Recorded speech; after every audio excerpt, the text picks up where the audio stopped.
নমস্কার, সবাই কেমন আছেন? আমি অরিদিতা সুইডেন থেকে আজকে অনেক দিন পর একটি ব্লগ শ্যুট করছি। কলকাতা থেকে ফিরেছি মাত্র দুদিনই হলো। আজকের বারটা রবিবার আর এখন দুপুরবেলা আমরা যাচ্ছি একটা রেস্টুরেন্টে খেতে। এখানে সুইডেনে অনেক বাঙালি রেস্টুরেন্ট রয়েছে, বাঙালি বলতে ইন্ডিয়ান রেস্টুরেন্ট রয়েছে, সাউথ ইন্ডিয়ান বেসিক্যালি রেস্টুরেন্ট। তো রেস্টুরেন্টে খাওয়া দাওয়া খুব একটা হয় না আমাদের, যেহেতু কয়েকদিন আগেই অ্যানিভার্সারি গেছে, আমি দেশে ছিলাম তাই সেভাবে অ্যানিভার্সারি সেলিব্রেট করা হয়নি। আজ তাই অ্যানিভার্সারি ছোট করে সেলিব্রেট করতে যাচ্ছি একটা সাউথ ইন্ডিয়ান রেস্টুরেন্ট, না সেটার নাম হলো মহারানী। সাউথ ইন্ডিয়ান এই রেস্টুরেন্টটাতে সন্দীপন এর আগে খেয়েছে, বললো খাবারের কোয়ালিটি ভালো।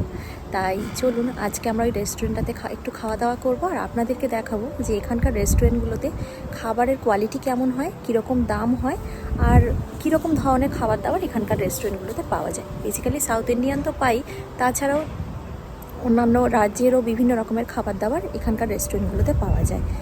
তো চলুন আপনাদের সাথে নিয়ে একটা ছোট্ট ব্লগ আজকে শুরু করছি। অবশ্যই সবাই ব্লগটির সাথে থাকবেন, শেষ পর্যন্ত দেখে জানাবেন কেমন লাগলো।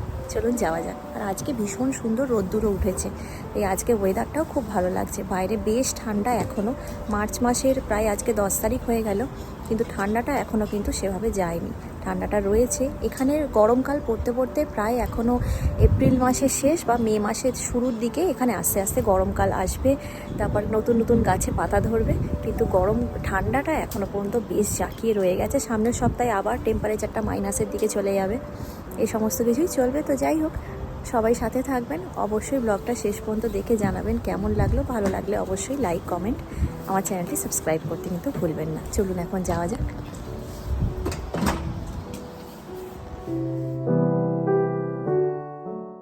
12 মাসের এই ঠান্ডার দেশটাতে যখন রোদ্দুর ওঠে তখন আমাদের আনন্দের সীমা থাকে না।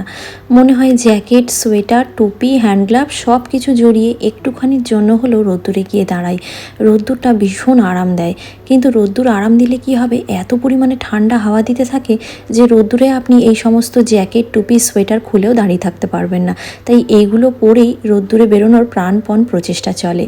যদি সেই রোদ্দুরটা দেখতে পাওয়া যায় কোনো ছুটির দিনে, কোনো মানুষই আর বাড়িতে থাকেন না, সবাই এখানে চেষ্টা করেন আইল্যান্ডগুলোতে গিয়ে ভিজিট করার, কারণ আইল্যান্ডগুলোতে গাছপালা প্রচুর রয়েছে এবং হাঁটার রাস্তার অপশান প্রচুর।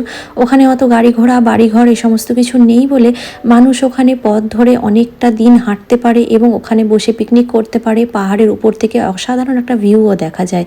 আর একটু গরম পড়লে আমরাও আইল্যান্ডগুলিতে ভিজিট করব, তখন টিকিটের ওপরে একটা বিশেষ ছাড় থাকবে। বাস ticket, train ticket, tram ticket এবং তার সাথে সাথে ফেরির ওপরেও চলবে একটা বিশেষ ছাড়।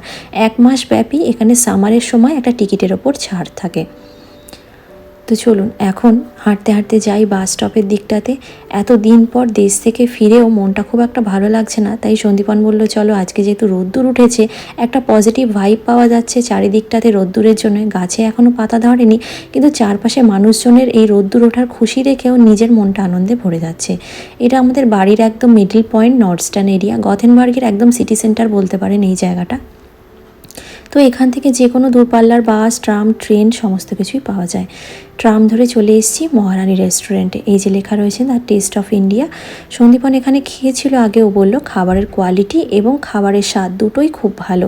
এখানে না বেশিরভাগ ইন্ডিয়ান রেস্টুরেন্টগুলোতে খাবারের স্বাদটা কিন্তু সুইডিশ মানুষদের পছন্দ অনুযায়ী করা হয়, তাই আমাদের খেতে খুব একটা ভালো লাগে না। সুইডিশ মানুষদের খাবার বলতে পুরোপুরি বয়েল হবে, তার মধ্যে কোনো ঝাল থাকবে না, এমনকি মরিচের গুঁড়োও এনারা সহ্য করতে পারেন না। তো চলে এসেছি রেস্টুরেন্টে। আমরা দুজন মানুষ, খুবই অল্প সংখ্যক খাবার অর্ডার করেছি। স্টার্টারে নিয়েছি একটা ফিশ কাবাব, আর তার সাথে নিয়েছিলাম এখানে আপনার পরোটা, বা আপনি এখানে নান বলতে পারেন। নান নিয়েছি, নরম নরম নান 2 পিস ছিল একটা প্লেটের মধ্যে, আর তার সাথে বাটার চিকেন নিয়েছিলাম। বাটার চিকেনটা কিন্তু খুব স্পাইসি করতে বারণ করেছিলাম, কারণ যেহেতু সাউথ ইন্ডিয়ান রেস্টুরেন্ট তাই চেরিনাট মশলা ইউজ করা হয়, তার জন্য প্রচণ্ড ঝাল হয়। আর এখানে কমপ্লিমেন্টারি রাইস সার্ভ করেছে। আমরা জানতাম না যে চিকেনের সাথে রাইস দেবে, তাহলে আমরা এই নান পরোটাটা আর নিতাম না হয়তো। তো যাই হোক, চলুন খাওয়া দাওয়া শুরু করি। টেস্ট তো খাবারের ভীষণই ভালো ছিল, সাথে সাথে দামটাও কেমন সেটা আপনাদের খেতে খেতে জানাই। যে কোনো রেস্টুরেন্টে খেতে গেলে প্রথমেই স্টার্টার আইটেম হিসাবে যদি কোনো কাবাব বা পকোড়ার আইটেম থাকে সেটা আমার খেতে বেশি ভালো লাগে। এখানেও নিয়েছিলাম ফিশ পকোড়া, এক প্লেটে টোটাল 7 পিস ছিল, সাথে ধনিয়া পুদিনার চাটনি আর দিয়েছিল ছোট্ট ছোট করে কেটে রাখা স্যালাড। খেতে কিন্তু দুর্দান্ত ছিল, মাছটাও ভীষণ ভীষণ ফ্রেশ ছিল। আমরা নিয়েছিলাম ওল্ড দিল্লি বাটার চিকেন, দারুণ ছিল এই খাবারটা, এবং একজন কেন প্রায় 2-3 জনের খাবার কিন্তু ওনারা একসাথে সার্ভ করেছিলেন। কমপ্লিমেন্টারি হিসাবে অনেকটা রাইস দিয়েছিলেন, যেখানে আমাদের পুরোপুরি পেট ভরে গেছিলো।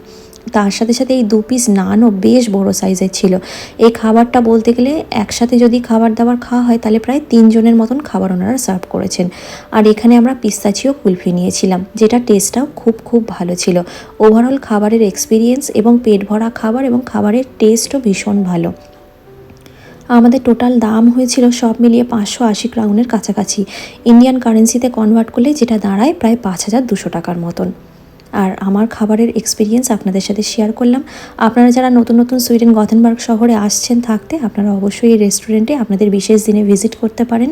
খুবই ভালো লাগলো, সারাটা দিন খুব ভালো কাটলো। এখন বিকেল 4:30 মতন বাজে। চলুন ট্রাম ধরে বাড়ির পথে রওনা দিই। আজকে সারাদিন রোদ্দুরটা ছিল বলে দিনটা খুব ভালো কাটিয়েছি। আজকের ভিডিওটা তাহলে এখানেই শেষ করছি। ভিডিওটির কোনো অংশ যদি আপনাদের ভালো লেগে থাকে অবশ্যই ভিডিওটি ছেড়ে যাওয়ার আগে একটা লাইক, একটা কমেন্ট করতে কিন্তু ভুলবেন না। আর আমার ভিডিওগুলো যদি আপনাদের ভালো লেগে থাকে, পরবর্তী নতুন ভিডিওর আপডেট পেতে অবশ্যই আমার চ্যানেলটি সাবস্ক্রাইব করে বেল আইকনটা প্রেস করে দেবেন। সবাই খুব ভালো থাকবেন, সাবধানে থাকবেন। আমি খুব তাড়াতাড়ি ফিরে আসবো নতুন আরও একটি সুন্দর ব্লগের সঙ্গে। ততক্ষণের জন্য সবাইকে টাটা।